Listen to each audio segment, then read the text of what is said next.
shirkan jaraa'id ayaa wasiirka wasaaradda maaliyadda xukuumadda Soomaaliya Dr. Cabdiraxmaan Ducaale Bayle waxa uu ku qabtay xarunta wasaaradda maaliyadda ee magaalada Muqdisho isaga oo kaga warramay miisaaniyadda dawladda sanadkii la soo dhaafay ee 2017 waxaana wasiirka uu sheegay in waxyaabo badan oo la taaban karo ay u qabsoomeen sanadkii la soo dhaafay isagoo shaaca ka qaaday in sanadka 2018 uu ka duwanaan doono sanadkii la soo dhaafay sanadka waxa noo qabsoomay waxa kamid ah horta inaan wixii la nooga baahnaa ee geedi socodka deyn dhaafka deyn cafiska wixii la nooga baahnaa oo ah lacag inta leeg inaan idinka soo ururino waa noo keentaan waa cashuura ah inaan taa gaadhnay baa wax lagu faani karo waxa la nooga baahnaa laguna heshiiyey waxay hayd inaan soo ururino lacag gaadha 137 milyan 137 milyan marka laga soo bilaabo sanadka bilowgiisii 2017 ilaa December 2013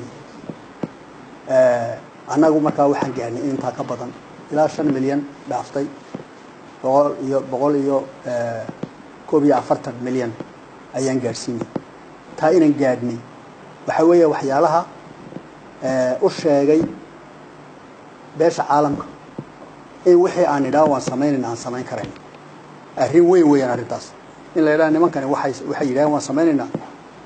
way sameeyeen sidoo kale wasiirka maaliyadda xukuumadda Soomaaliya ayaa sheegay in dawladda ay dejisay miisaaniyadda dawladda 2018 taasoo uu sheegay xilligan in meel wanaagsan ay marayso kharashka inagu baxa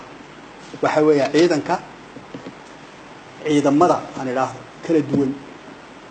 mushaharkooda cuntadooda iyo hawlgalkooda waa lixlayaan ma iska bixin karayna talo bisadatan weydiisan waa lixlayaan waxa ku xiga mushaharka shaqaalaha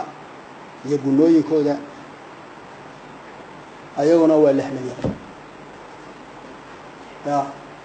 12 milyan soo ma waxa ku xiga socodsiinta hawlaha dawladda waxa kamid ah waxa ku jira leedarka iyo biyaha iyo waraaqaha iyo kombiyuutarada iyo arrimaha dawladdu ku shaqeyso iyo fiilka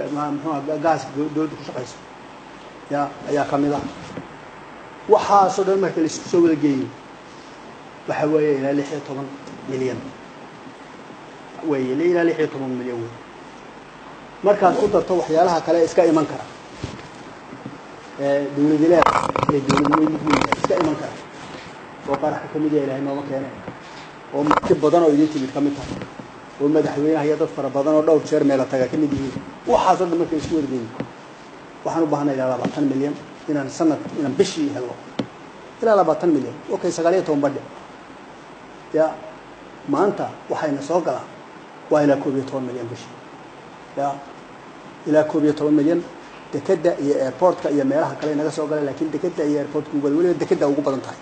ayaana soo galay wasiirka maaliyadda xukuumadda Soomaaliya ayaa ugu dambeyntii sheegay inay la kulmeen qaybaha kala duwan ee ganacsada ka howlgasha gudaha dalka Soomaaliya isagoo sheegay in ay kala hadleen qaabka ay u bixin karaan adeega garista dawladda ay canshuurta ku soo kordhinayso waxyaabaha aasaasiga ah ee bulshada ay isticmaasho Umar Maxamed Somane